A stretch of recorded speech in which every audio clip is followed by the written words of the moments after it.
ربنا آتنا في الدنيا حسنة وفي الآخرة حسنة وقنا عذاب النار. السلام علیکم ورحمۃ اللہ وبرکاتہ. الحمد للہ کفا والصلاة والسلام علی من لا نبی بعد اما بعد.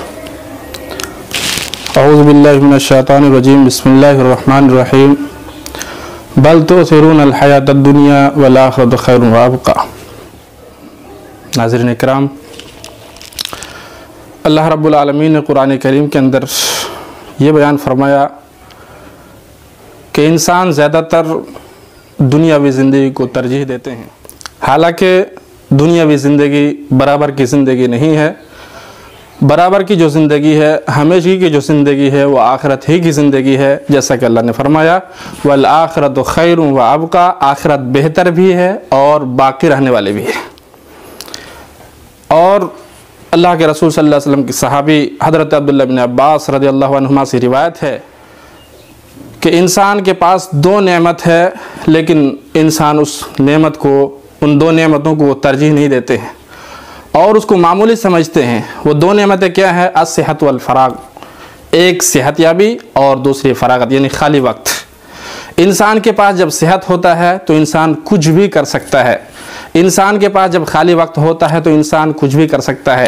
لیکن ہم کیا کرتے ہیں؟ صحت کو ایسے ہی گوا دیتے ہیں، خالی وقت کو ایسے ہی بیٹھے بیٹھے گزار دیتے ہیں اور خالی وقت کو ہم غنیمت نہیں سمجھتے ہیں. جبکہ ہونا تو یہ چاہیے کہ ہم اپنے صحت کو غنیمت سمجھیں اور خالی وقت کو بھی غنیمت سمجھیں.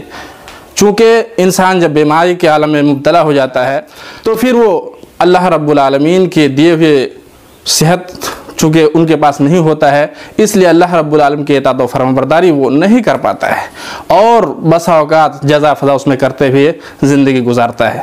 اور اس کے جو ہے خالی وقت بھی اس کے پاس نہیں ہوتا ہے چونکہ وہ مصیبت میں مبتلا ہوتا ہے. لیکن جب انسان کے پاس صحت رہتا ہے تو صحت رہتے ہوئے اگر وہ اللہ رب العالمین کی اطاعت کرتے ہوئے، اللہ کے رسول صلی اللہ علیہ وسلم کی اطاعت کرتے ہوئے زندگی گزارتا ہے تو یہ اس کے لیے بہت ہی بہتر ہے. لیکن انسان اس کی طرف توجہ دیتا نہیں ہے. اس لیے اللہ کے رسول صلی اللہ علیہ وسلم نے فرمایا نعمتان مغبون فیہما کثیر من الناس. دو نعمتیں ایسی ہیں جس کے بارے میں لوگ زیادہ تر دھیان دیتے ہی نہیں ہیں، اور صحابہ کرام اس میدان میں بہت ہی زیادہ دھیان دیتے تھے. اور اس کا آپ دیکھ سکتے ہیں غزوہ خندق کے موقع پر اللہ کے رسول صلی اللہ علیہ وسلم کے صحابی حضرت سہل بن سعد رضی اللہ تعالیٰ عنہ کہتے ہیں کہ ہم لوگ جو ہے غزوہ خندق کے موقع پر مٹی اٹھا رہے تھے اور اپنے کندھوں پر ڈھو رہے تھے مٹی لوڈ کر کے.